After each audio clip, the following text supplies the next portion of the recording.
Ili usipitwe na matukio mbalimbali na uwe wa kwanza kutazama video zetu, tafadhali bonyeza neno subscribe hapo chini ya video hii, kisha bonyeza alama ya kengele itakayotokea. Asante.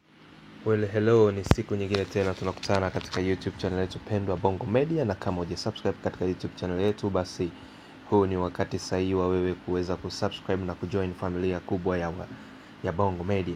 So tunakuja kuona pale Wasafini au Usafini, kuna jambo limetokea kubwa sana ambayo katika siku ya jana mwanadada Zuchu ameweza kuweka hadharani baada ya kuona Diamond ni kama vile anachelewesha na kutoa ahadi za uongo.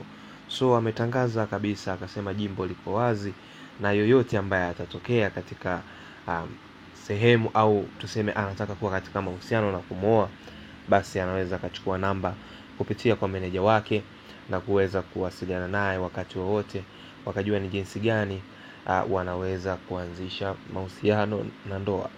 Lakini tunakuja kuona kabisa Diamond naye kwa upande wake aliweza kutia ahadi baada ya harusi ya Juksi, basi ya kwake ndio inafuata. Na hii ni mojawapo ya proposal ambayo Juksi aliweza kumwambia mwanamuziki Diamond aweze naye kuoa. So till next time, this is Bongo Media. Subscribe to my YouTube.